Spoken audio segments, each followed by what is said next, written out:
If you are done feeling invisible and you're ready to be seen, then the full moon in Leo on the 1st of February is your opportunity. It is asking you what you need to shed. It is asking you what needs to go so that you can step into the spotlight authentically.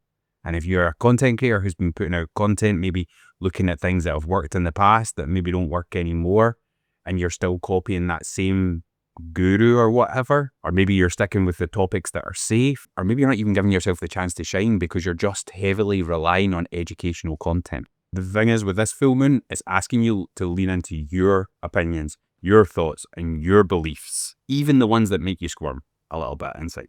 In this video, I'm going to break down what the full moon in Leo is and how you can use the energy to make 2026 your most visible year yet.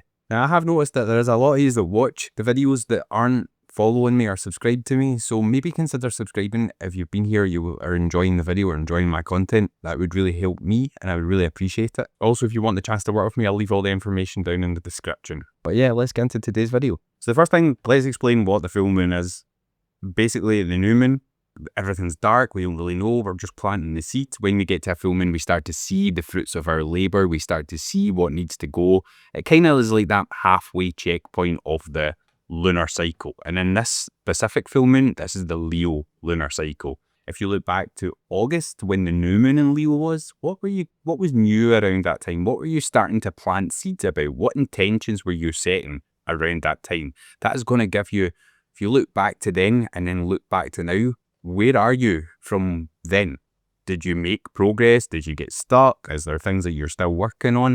Is there things that are cropping up, or is there self-sabotage that you need to look over? This sort of stuff is the stuff that's going to be highlighted to you during the full moon. And basically this is just an opposition between the sun and the moon. So the moon is your emotions, your inner world, the physical body, nurturing, caring, and all that sort of stuff. It comes down to where you feel safe. When you look at the sun, this is where you shine. This is your guiding light. This is your path. This is where you're looking forward to. This is your energy. What is giving you that energy right now? Now, when these are in opposition, that says, that's kind of like, oh, I want the comfort. I don't want to grow. Don't want to step outside my comfort zone. And the sun is like, this is where we're going. So with the moon in Leo specifically, Leo is that sign of being taking the main character in your life. Now, the thing is with Leo, and it can, especially with the moon being here and it being like where you feel safe, it's like, where do you maybe feel safe because you feel pride? Where do you maybe feel safe because you get praised? Where do you maybe feel safe because you're getting that validation that is making you feel like that main character energy? Where are you using dramatics to cover things up, so to hide the authentic self-expression? It could even be, where are you overgiven? Again, to get the praise, to get the validation, to get all that sort of stuff. If we look at the sun in Aquarius, Aquarius is very much for the people. It's more about the collective. It brings in the groups that you are part of, the values that you have, what you stand for, where your goals and aspirations are, and liberating yourself from chains that hold you back from getting true freedom. And when the sun is there, it is saying it's time to lean in to that authentic self-expression. It's time to lean into your opinions and your beliefs, not the ones that are a little bit safe, not the ones that you're used to talking about, not the ones that you know that you're going to get likes, you're going to get views, you're going to get comments. What is your authentic opinions that's not being molded and that are true to you? The thing is, when you lean into these things, you're coming away from that performance, and that performance can be the thing that's exhausting you in this whole thing. When there's this dynamic, this push and pull, I feel like there's that comfort is taking over more than the expressing your true beliefs. And you could get a little bit stubborn with holding on to that comfort, I would say. With the specific decan that this full moon falls in, especially on the Aquarius side where the sun is, it is about moving forward. It is about floating into the new era where you've done your fight and now you're floating into the sunset. It's that sort of, it's ruled by the Six of Swords, by the Tarot. It's saying, okay, the fight is done, it's time to sail. So to get to that stage, you need to step out of that performance, you need to reach in, go into the unapologetic version of you. Because again, trying to maintain the performance is the thing that makes you exhausted. It's the thing that makes things feel hard. It's the things where the wounds are coming up because you know that you're putting on this performance and that thing. and that makes things more difficult. Whereas when you've got true freedom, which is what Aquarius is looking for, you say what you want, even unapologetically, even if it makes you sound weird, even if it's like people don't really get it at first. The thing is with this house at the moment, this is really, really a loud house. There's a lot of planets here, and one of them being Pluto. Let's talk about Pluto. He's at 3 degrees of Aquarius. You would say 0 degrees is the critical degrees, but it's still pretty close for Pluto, who moves really, really slow. There's a lot of potent Aquarius energy there, and that is collective power when it comes to Pluto, because Pluto is about where your power is and where you're given power away. So when it's here, it's the collective power, the group power, the community power. And Pluto wants to expose maybe where you're blending in, where you're saying the safe things, so that you can lead, so that you can step out and become that thought leader. Thing is, if you want to make any kind of an impact as a content creator, as a thought leader, as a creative entrepreneur, then you need to be able to stand out. Because when you blend in, you don't make that impact. And if you're wanting to sell something, then again, you need to stand out. People need to see why you're the choice and not somebody else. Why should they choose you when there's hundreds of other people that can probably do the same thing? Now, the thing with Pluto is it is going into that darker sort of underworld, so you can get intense emotions around this time. It can be making you look back at the darker sides of your life, maybe where there's been trauma, wounds, pain, that sort of a thing. But it's not there to like just bring you to your knees and surrender. It's there for you to turn that pain into power. Yeah, remember that's what I said Pluto was all about. It's all about collective power. Again, and that reminds me, like, okay, where are you trying to blend in because it's scary to step out? Where are you trying to hide? Because if you just don't get seen, then nobody can question you, nobody can get misunderstood, nobody can get anything because you're hidden. Now, the thing that's worth mentioning here is we are currently in the year of the snake, but things are going to change, and it kicks off on the solar eclipse of Aquarius next month in February. Right now, we're currently in the year of the snake. That's all about shedding. And when Pluto's getting as much attention as he's getting just now, that says to me, it's time to let go. This is your final shed. This is it. Get rid of it. Because we're going into this new era, which is the fire era, the fire horse era, where it's about movement. It's about bold, charging, going for it, instead of shedding. But you need to do the shedding to give you the courage, to give you the bravery to be able to do that. When is Aquarius is saying to you, you need to be bold with your opinions. You need to be bold with what you believe. You need to release the chains that make you play small and make you blend into the crowd. When they are able to have that uniqueness, because they can detach their emotions, not that they don't have them, they're able to put them to the side and deal with the job in hand. And that's why they can sometimes come across as cold, because they're able to just turn that emotions off and do what they need to be do. And that's where I think of leaning into this is definitely going to help. But that, like I says, we need to shed this for the year of the snake, because we're getting to the end of that. What shedding still has to be done? Where are you still shrinking? Where are you still feeling like, oh, there's something there? Examine it. Bring awareness to it. Because the thing is, once you've got awareness, then there's a choice to be made. But what Pluto doesn't want you to do is he doesn't want you to define yourself by your trauma. Take that and use it to give you power. I really do think that this year, 2026, is the year of the thought leader. I think up until this point with social media, content creation and all that sort of stuff, where a lot of energy has been in Pisces, it's been quite passive. It's about maybe taking the easier options, saying the safer things, maybe more artistic, more creative, like with the high energy ADD editing style that was coming around, that could hide, that could mask, that could create that performance. And I think it's already started, but we can see that things are coming a lot more raw. Things are coming a lot more bare, especially with like YouTube. You don't see there is still some of the high energy editing going on, but there's a lot more raw content like this one where I'm just talking to a camera. And I think that that's the way it's going to continue to go. We're going to come to this raw self-expression. I'm not saying you're not able to use B-roll or have any sort of an editing, but I think it's going to be more unfiltered in okay, well, I'm not hiding that quirk with a bit of B-roll. I'm not hiding that mistake with a bit of B-roll. I made a mistake. I'm human.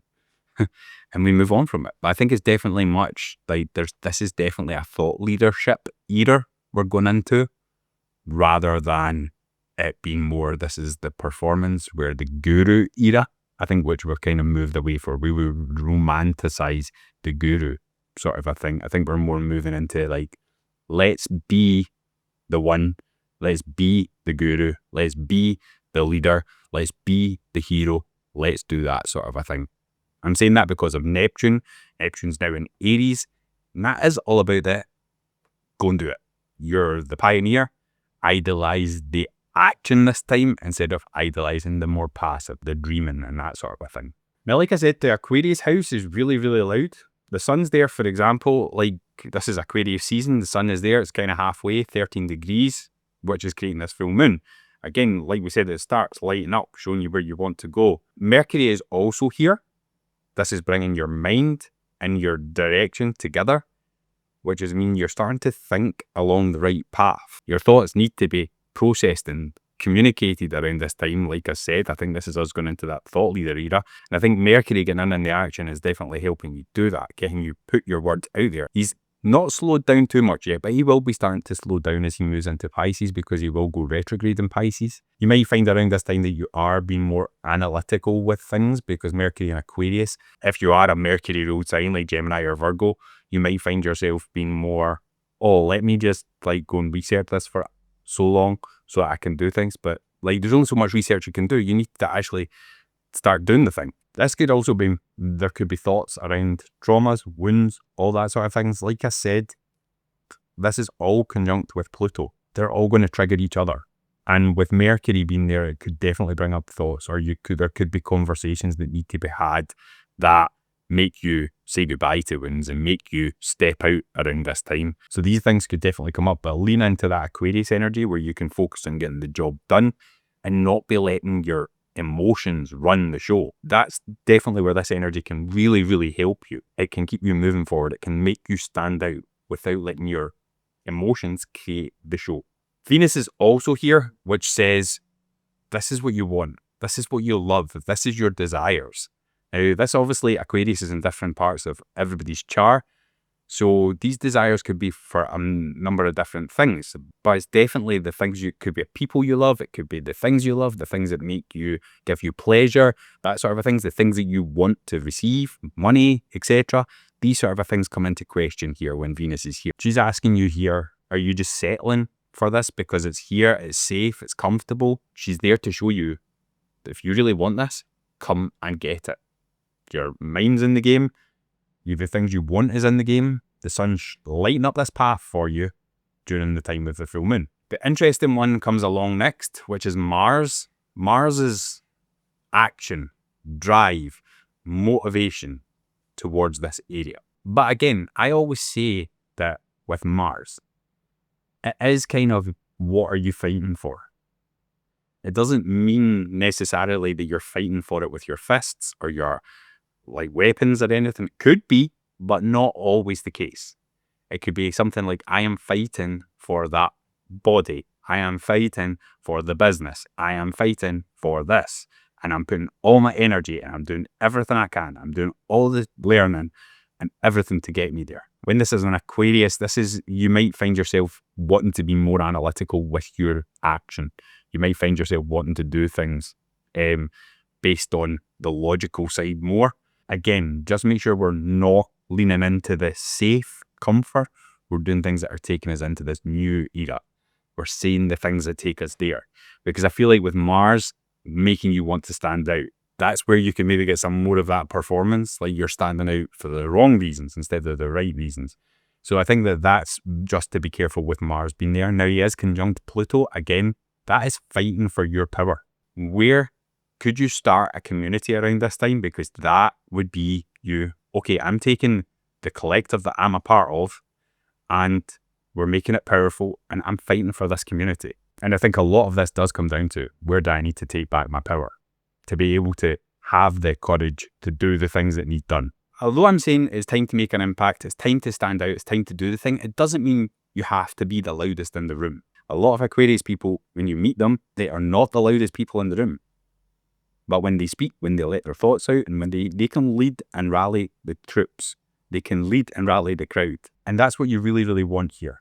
You want to be able to do that without relying on theatrics, without relying on dramatics, without relying on the performance. You just say your opinions, your beliefs, whether it's the safe things to say or not.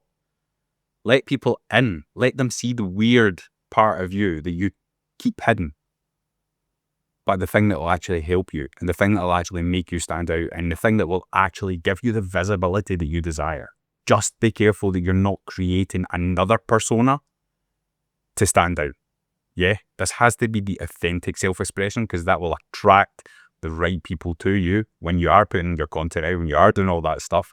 So it has to be from authentic self-expression. You do that by sharing your story, by sharing your opinions.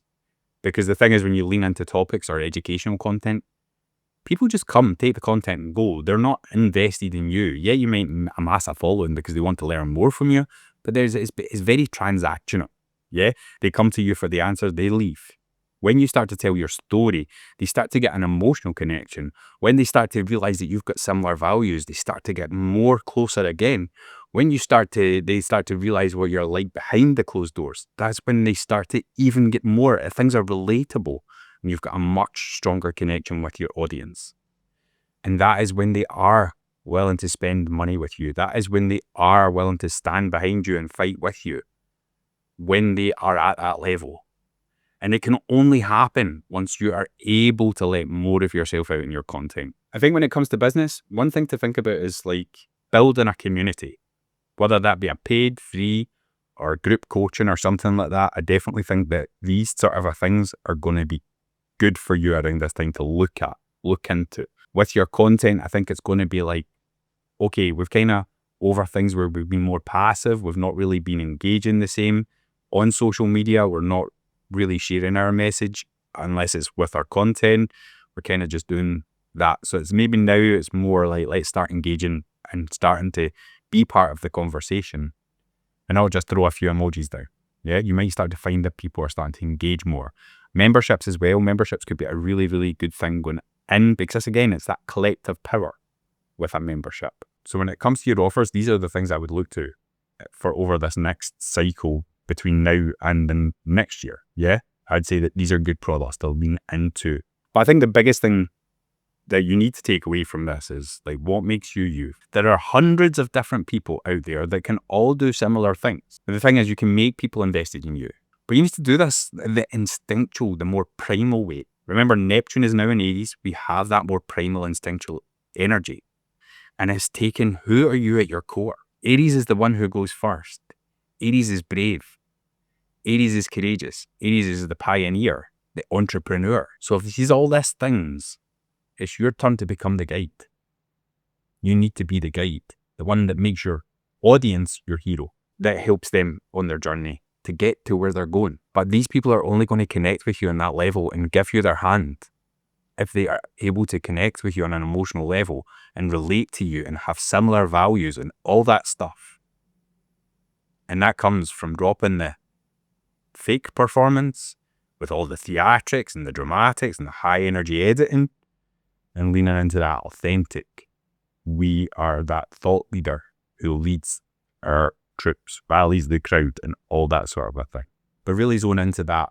Why am I different? Why should somebody choose me over my competitors? Are you showing up to let them see your gifts? Are you showing up to let them see all the unique parts of you? All the bits that make you who you are. Thank you so much for watching this video. Like I said, if you want to work with me on a more one-to-one setting, then I'll leave all the links in that in the description, where you can support the channel and work with me. Let me know what you've got going on in the comments. Like, what are you working on? Where have you noticed yourself wanting to maybe lean on the safer topics? Where have you noticed yourself maybe wanting to use the dramatics and the theatrics to put your content out there? Or let me know what you've got going on, because it is useful for me as an astrologer to see how this is playing out in other different lives as well. So let me know. I'd love to know. But thank you so much for stopping by on the Ramblings of a Gemini for another episode, and I will see you in the next video. Have an awesome day.